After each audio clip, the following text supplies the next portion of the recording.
Yo, what's up, everybody? I'm Bob Walters. This is Locked Up Sports, and Super Bowl 60 in the books. 29-13 Seattle win. They are your world champions. Another football season has come and gone. We're going to talk about it.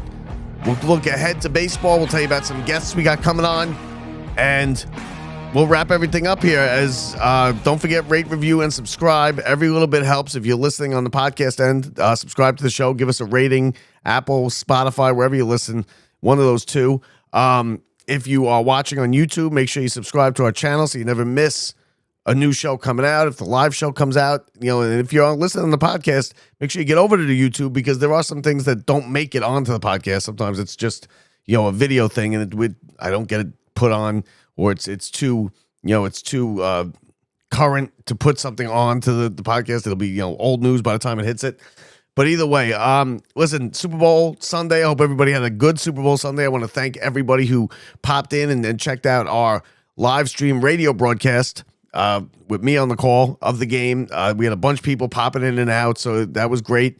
I know everybody's watching the game, and it's tough to do, but we appreciate every single person who did check it out, and I hope you liked it. But as far as the game goes, listen, it was a terrible game.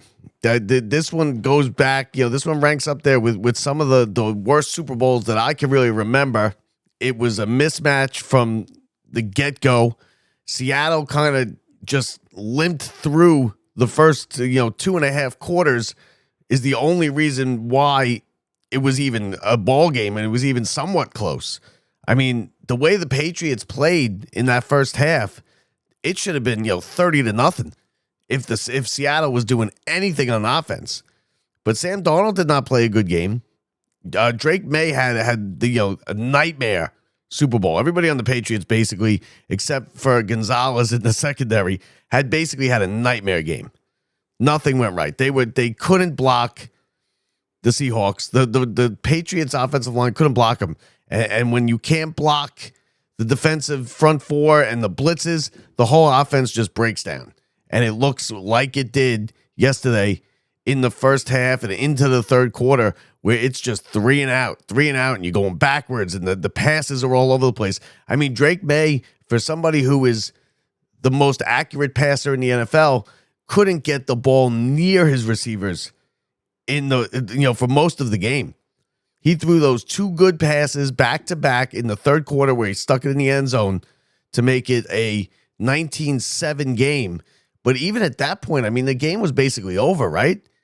I mean, before the Patriots scored, you're late third quarter, and they have like 84 yards of total offense. I mean, it was boring in the first half, because it was just punt. I mean, three and out. And the Patriots defense played okay, but the quarterback play, and this is what I'm telling you about, what I was talking about last week. When you get a quarterback play that is just subpar, and the quarterback play on both teams yesterday was subpar, at least through three quarters. Listen, Sam Darnold kind of figured it out a little bit at towards the end of the third quarter into the fourth quarter, where they kind of put the game on ice. But when you get quarterback play that's subpar like it was in the first half, that was as bad a first half as I've seen in a Super Bowl in a long time. I mean, it was just boring. Three and out, passes nowhere near the receivers, balls thrown behind them. And then a couple they were dropping passes. You had, Jackson Smith and Jigba dropped 3 passes, and this is the offensive player of the year in the NFL. This is a guy who caught well over 100 passes, well over 1,500 yards receiving. He dropped a couple, and then he got hurt with the injury, and it went out. Cooper Kupp was okay. He made a couple I think he had 6 or 7 catches. Besides who ended up being the MVP, which is Walker, there wasn't a player on the field for the offense or defensive who was doing anything. And what the problem with the Patriots had and their offense was they couldn't block the Seahawks. And when you can't block and they're running free and they're in the backfield before your quarterback is basically, a step after getting the ball, and the other team is in the backfield already, you can't do anything. The offense completely breaks down. The play breaks down. He ends up just dumping it off, and that's what Sam was doing too in the first half. There were a lot of just dump offs, to the run, to the backs, or wide receiver screens, stuff like that. Like, there was really not much downfield at all. Now, the Patriots didn't have time to throw the ball downfield because he had three guys in his face, but basically a split second after he caught the ball. And the Patriots couldn't figure out the blitz schemes that the Seahawks were bringing. They were guys running free in the backfield like that after the ball was snapped. There wasn't really penalties, so that was okay. It wasn't one of those games where it's just flags all over the place every snap. You got 2 penalties, and it wasn't one of those. It was just bad football for almost 3 quarters. Because, I mean, let's be real. Seattle should have they should have had this game blown out. This should have been a blowout at halftime. Not 9-0. Not 3 field goals. Sam Darnold and Seattle looked okay on the first drive. They got it into the red zone. The drive stalled, field goal. And that's what happened all night.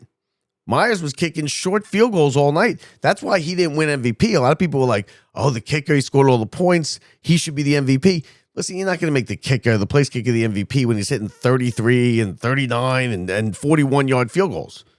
Now, if he hit 3 from 53 plus and he hit a 60-yarder, all right, then you could maybe think about making him the MVP of that game. But not if he was hitting chip shots. Because Seattle would get the ball in the red zone or right on the outskirts of the red zone, and then the drive would stall. New England's defense was kind of a bend but don't break for a little while, right? And then what happened? And then Drake May started turning the ball over, and that's when the game kind of really just got lopsided, right? He had the fumble, the first fumble, the original fumble in the third quarter, where he just kind of dropped the ball. They hit his hand, but the ball came out. And Seattle fell on it. Then he had, after they scored, and this one I think was kind of the turn, the where you knew the game was over. It's 19-0, right? The game's basically over at 19-0 because you can't even foresee New England scoring a touchdown, let alone 3 touchdowns in 12 minutes or whatever it was that was left. That was just would be a foreign concept if you're watching that game. You're like, how is this team going to ever get three touchdowns? I don't think they could get 1. They got 80-something yards of offense, and it's the third quarter. Late third quarter. So it's 19-0. New England scores a touchdown because they have that kind of little brush up where things got a little chippy on the sideline. It looked like the side judge might have got punched in the face when one of the guys, and they didn't even call any penalties for that, which, whatever. Right after that, you got Vrabel, chewing out the referees, the officials. Right after that, he throws, Drake May throws 2 of his best passes all night. He throws the one, about a 30-yard pass over the middle into double, triple coverage. He just drops it in there perfectly. And then the next play down the left sideline, he finds his receiver in the end zone for a touchdown. Now it's 19-7, and you're like, okay, maybe if he starts doing this and he plays like this is the Drake May that we saw all season. But then even they kick it away. Seattle goes 3 and out, or they get 1 first down, and then the New England defense holds them. They punt the ball back to New England. So now it's 19-7. New England's got the ball, and they're just coming off a drive, their last drive, where, okay, it looked like they were putting it together and they figured it out. And then just right back to where he was in the first half. And he throws a ball into triple coverage down the left side. He gets lucky that it's not picked off. And then on the next play, he just throws a fly ball to center field. And it's just picked off. Not even a chance. It was probably one of his worst throws of the day, May, where he just threw it up there. And that was game over right there. Because now it's 19-7. But looking back on it, it was really game over at 19-0. I mean, 19-0, they're not coming back. Patriots were dead all day. They had 4 first downs. Midway through the third quarter, you have 6 or 7 punts, and you have 4 first downs. You have 84 total yards of offense. You're not coming back from 19-0. You're not coming back from 12-0 probably. and the game had a little bit of life for about 5 minutes, because the rest of it was just domination by Seattle and the defense, and they were in the backfield every single play, and the Patriots couldn't block them, and they would blow up every play, and you can't run an offense if you can't block up front, because every play breaks down. Like, you have no time to do anything. And I'm not saying Drake May is give him a pass, because he was terrible. Yeah, he was under duress, and he was getting hit, and he was getting rushed, and it was tough to even have any time for a play to develop. But when he did have a little bit of time and he would throw the ball, it was way off. He was throwing behind receivers all night. It just wasn't there. It just wasn't the Patriots' day. And you know what? When you look back on it, and I had said this for the last couple weeks, New England didn't play real well in the playoffs, especially offensively. Their defense kind of carried them there, right? They played teams that had just terrible quarterback play. They played a backup in Denver in the championship game. They played Houston, whose quarterback is garbage. He threw like 4 picks in the first half. They didn't really play any top-end quarterbacks or offense. Yeah, the defense was good, but I mean, and Drake May and New England's offense wasn't much better during the playoffs. I mean, if you think about it, they scored 10 points in the first game. 10 points in the Denver game, in the championship game. Their offense got short fields all day in the Houston game, because they were picking off the quarterback there, and they were going into short fields. There was a pick 6 also in that game. That's why I thought this was a mismatch. And I spent most of the year saying Seattle was overrated, and I thought they were. I think the best team were the Rams. I still think the best team was the Rams. I just think we didn't get I'm telling you, I think it would have been a better game if you got the Bills in there against the Seahawks. We would have had a better Super Bowl.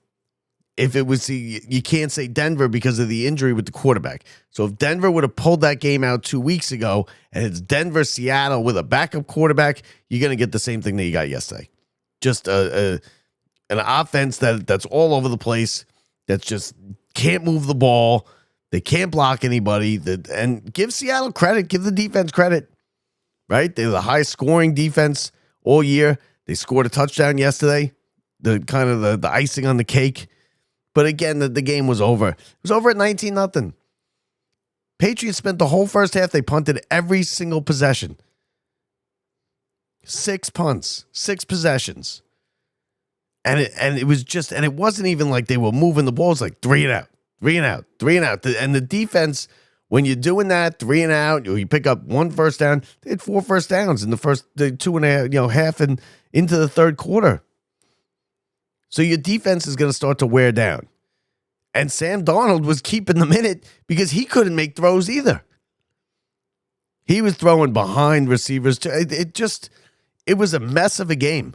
And it was poorly played, basically on both sides. And the thing is, the crazy thing is when you look at the stats, like I have them up right here, when you look at the stats for this game, it doesn't tell you how bad the game really was. Right? 29-13. All right, they got beat, but it was, wasn't a 45-10 or 55-10 like we've seen in previous Super Bowls. 29-13. Not terrible. The total yards. Now, remember, the Patriots had 84 total yards mid-third quarter. Total yards for this game, 331 for the Patriots, 335 for the Seahawks. That's not terrible offense, right? It's not them putting up 500-600 yards, but it's not terrible. And what happened is, and this is why the stats a lot of times are just meaningless, because what happened here is it was all cosmetic at the end of the game. Patriots probably got, out of that 331 yards, they probably got 200 of that. When the game was already over, the Seahawks had stepped it back. They were trading yards for time. They would gladly give them, a 15-yard pickup if they could tackle them inbounds and eat up another 20, 25 seconds of the clock. And that's where the Patriots got all their yards. I mean, passing yards, the Patriots had 252 passing yards. Seahawks only had 194. That's not the game I watched yesterday. But what happens is at the end of the game, like I said, it's all cosmetic stuff that's meaningless. Meaningless. Because when it's 19-0, the game's over. That team, that Patriots team yesterday was not putting up, coming back from 3 scores down. Wasn't happening. Now you got a little bit of maybe, right? When they scored the touchdown to make it 19-7.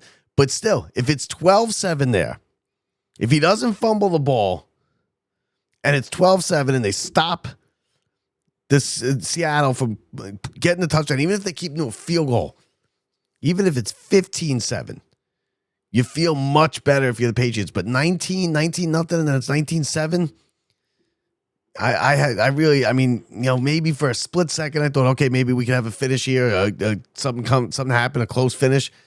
It really, when you look back and you think about it, you're like, no, it wasn't going to happen. Patriots couldn't even get first down. They couldn't move the ball at all. They were going backwards. And the only reason it wasn't 30-0 at half was because Seattle stunk on offense too. They were punting the ball every time too, where they'd go down and they'd kick a field goal. It was a bad Super Bowl. That's the bottom line. It was complete domination, even though they played bad. The Patriots were so bad that it was a completely dominated game by the Seahawks, even though they didn't play a good game either. So it's not like the Patriots played bad and they just ran them over, because they didn't. It was 12-0. It was 9-0 at half. That game's not over at 9-0.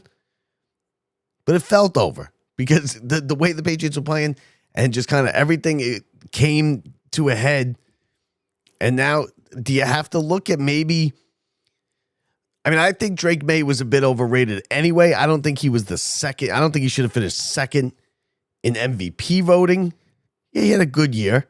He's very accurate. He was 31 touchdowns, 8 picks. Listen, that's a good year, and that's up there MVP type numbers. But they had a light schedule, and I know people say that, and people come back and they're like, "Oh, don't you just play?" They beat who was in front of them, and that's true, they did. But you're playing in the AFC East. You got 2 games against the Jets. You got 2 games against the Dolphins. They beat the Bills. Give them credit for that. But they had a light schedule. And then you look at Seattle, who's playing in the NFC West, where you're playing the Rams twice. You're playing the Niners twice. It's just a completely different thing. And both teams were, 17-3 or 16-3 coming into the game. And you're like, okay, this is going to be, it's a powerhouse. But when you dug into it a little bit and you said, okay, look, you got 4 wins there if you're the Patriots against the Jets and the Dolphins. Those aren't, exactly, tough wins against the Jets and the Dolphins. The AFC East is a weak division, maybe probably the weakest in football, maybe, even with the Patriots and the Bills, because the Bills had somewhat of an off year. But the stats, and it's a good example, it's a perfect example of why a lot of times stats are just irrelevant. Because if you watch that game yesterday, it was not even. And the stats here tell a story of a game that was relatively close and relatively well played on both sides. You look at it and you say, okay, well, they weren't great, because neither team was great on third down. Yeah, the Patriots were 6 for 15 on third down, but the Seahawks were 4 for 16 on third down.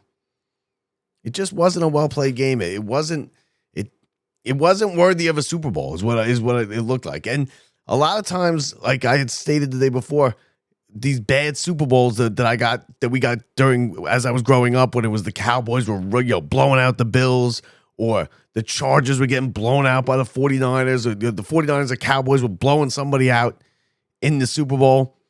Those games, at least you had one team where you were like, okay, well, clearly, the Cowboys are great, right? They clear Super Bowl champions. The Bills, they weren't ready for this. They weren't ready to come up and beat this.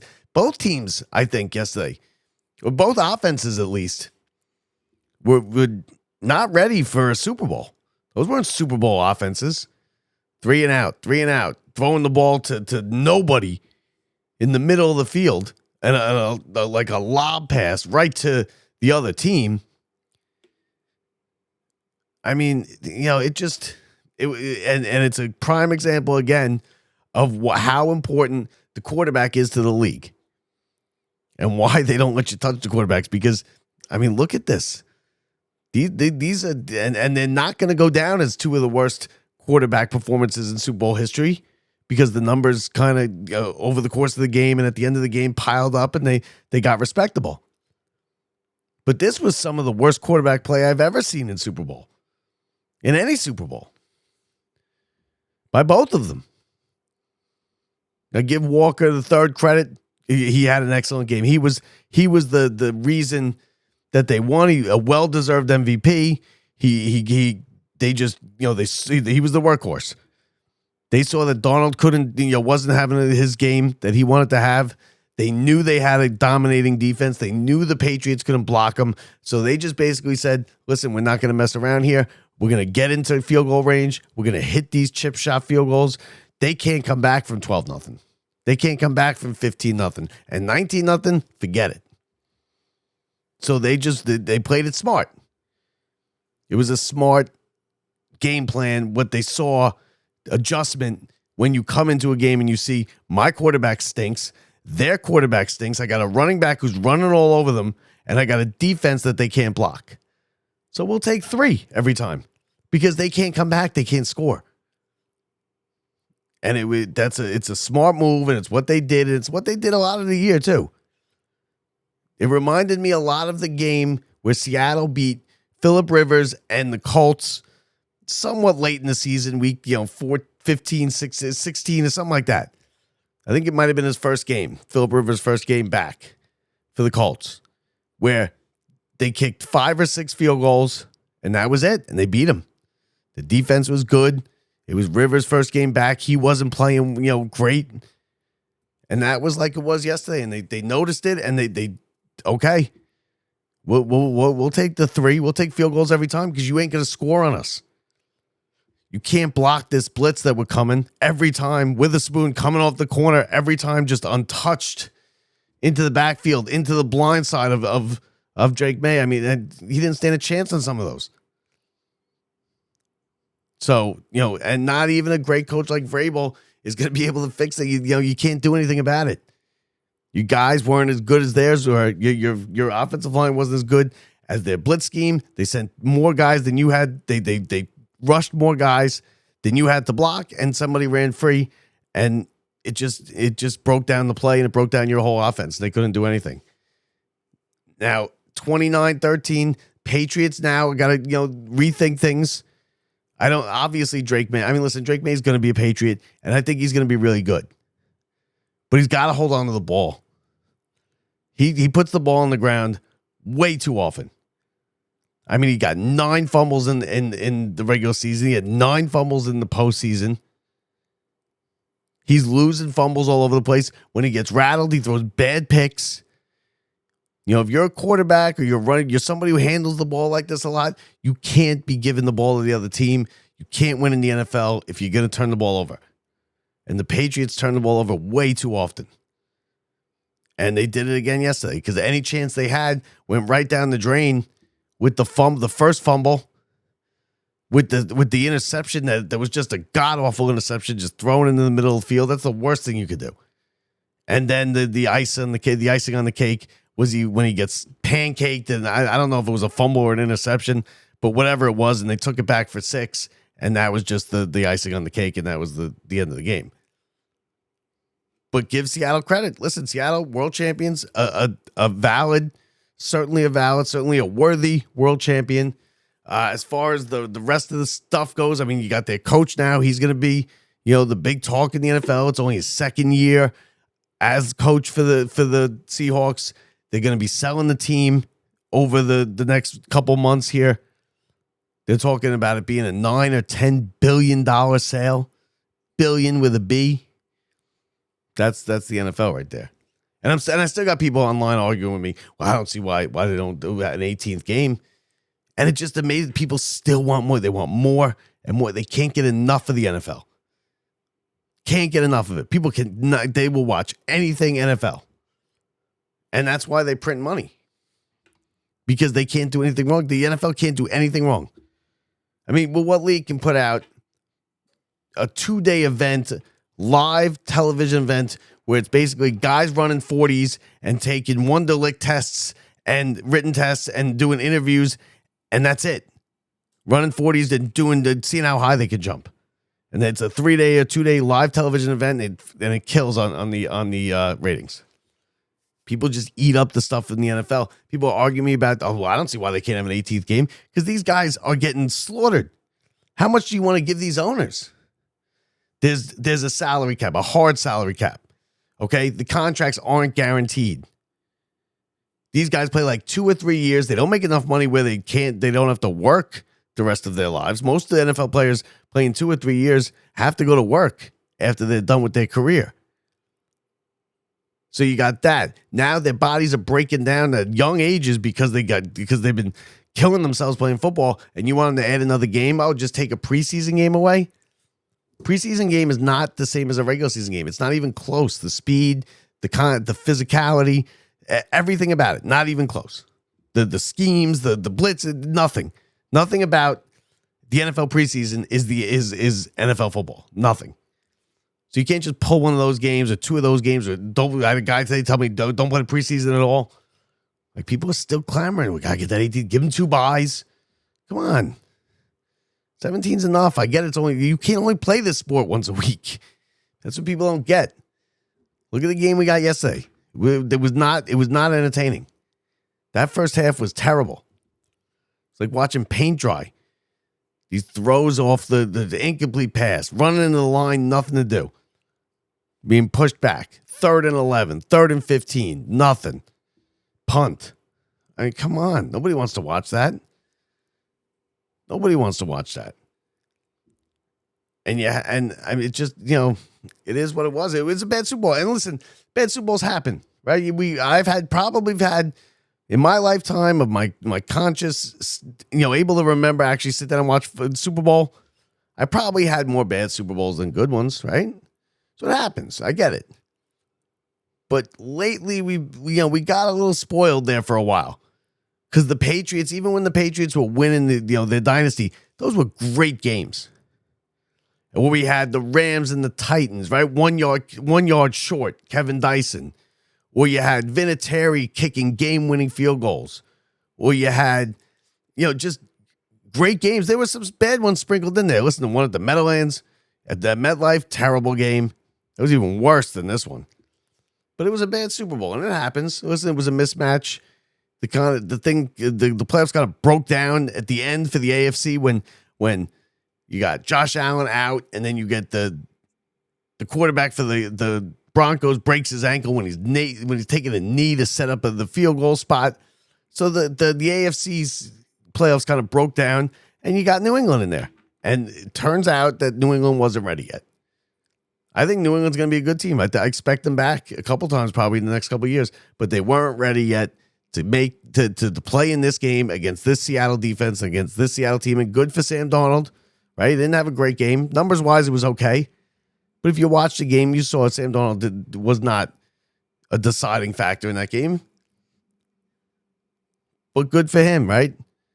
And I was talking yesterday, top 10 quarterback. He's not a top 10 quarterback. He's not. Top 10 quarterback goes in there and plays well in that game. He was shaky. So now you go in, as far as the commercials, I didn't see the commercials, so I don't really know. People, I've heard now today, just because it's all over the place, commercials in the halftime show, I've heard the commercials were terrible, but that's what I hear every year, right? When was the last time that day after the Super Bowl, you talked to 10 people and they're like, oh my God, the commercials were fantastic. Did you see the commercials? They were great. No, never. Nobody's ever happy with they look forward to these commercials for 3 weeks, a month. I can't wait to commercials. I watched the game for the commercials. Can't wait. I love to see this. You hear about this commercial? You hear about it? And then what happens Monday after the Super Bowl? How about the commercials? Terrible. Maybe there was one that some people like. So I don't even know why these companies bother with the commercials, because I don't know why it's a big deal, because nobody ever likes the commercials anymore.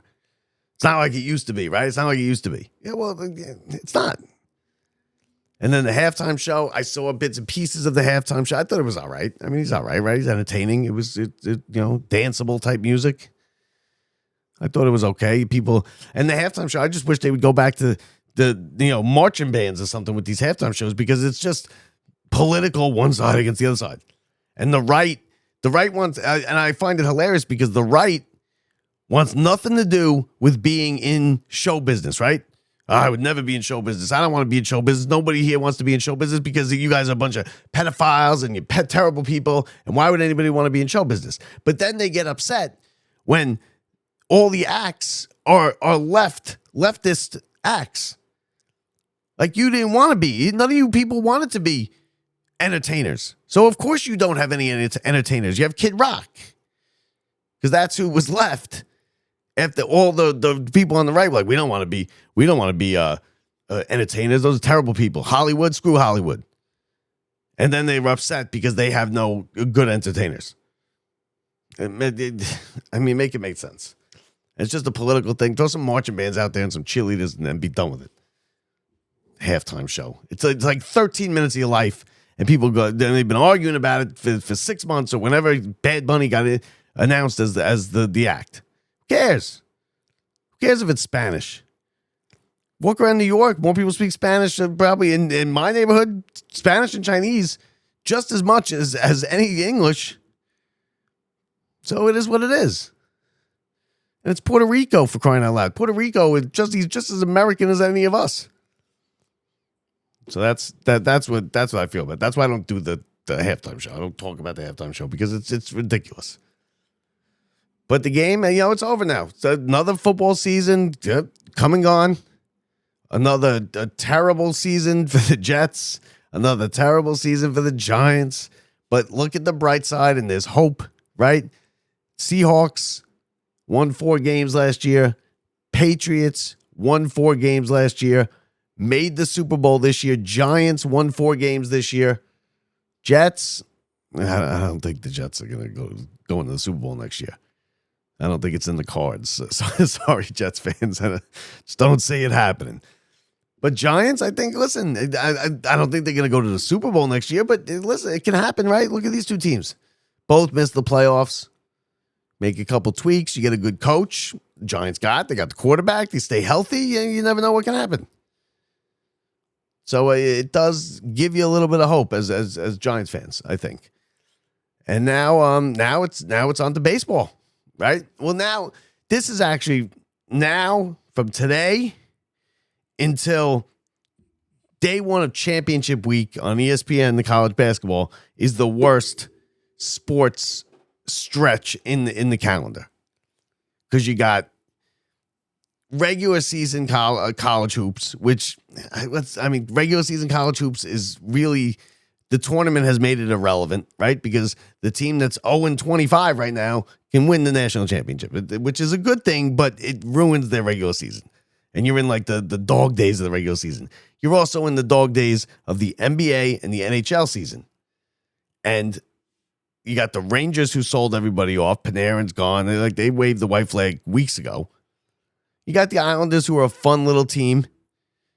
And you got the Knicks. But the Knicks at this point, through this stretch here, I mean, it's really not that important, right? You know they're going to be in the top of the Eastern Conference, one of the top 3 seeds. Like, they're not going to fade down to 6 or 7, and they're going to be scratching and clawing for a play. No. You know what you got.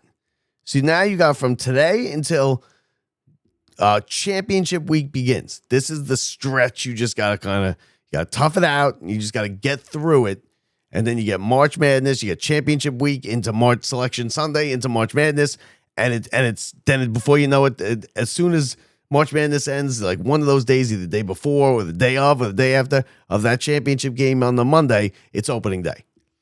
And I know people are going to say, we got the Olympics, right? I like the Olympics. Don't get me. I watch the Olympics. I'm for the Olympics, and the Olympics do help you get through this stretch. But there's too much figure skating for me. I mean, I hate to say it like that, but there's too much figure skating. They blast you with that figure skating every night. I love the downhill. I love the skiing. I love the speed skating. The sledding stuff is okay, right? I like but the figure skating, I just, it's only so much of it I could take. And they shove it down your throat every night. Figure skating, ice dancing, singles, team, doubles, mixed up. Come on. So the Olympics are good, and the hockey's great in the Olympics. Listen, I'm glued to the hockey tournaments. But it's also at the point where it's like in the women, you might as well just go play the gold medal game with USA and Canada, right? Because that's what it's going to be. So that tournament, it kind of, because we're so dominant and Canada's so dominant, it kind of loses a little bit of its luster. But the men are great, especially when the NHL is in there. Because, it's probably going to be US, Canada, but there are other countries that can absolutely knock either one of those teams out. And that's what makes it good. So the Olympics, you got for another week and a half. And Lindsey Vonn, what a disaster. She should have, let's be real, she shouldn't have been skiing down there with no ACL. And I don't know if it had something to do with the crash or not, but you go in that phase. She's lucky. You know what it is? She's lucky it happened at the top of the mountain on that first jump because she wasn't going 85 miles an hour yet. She still had to be airlifted out of there. But that's what you love about it. That's what you love about the downhill and stuff is that you're flying down there. Can't even imagine that. The snowboarding's cool too.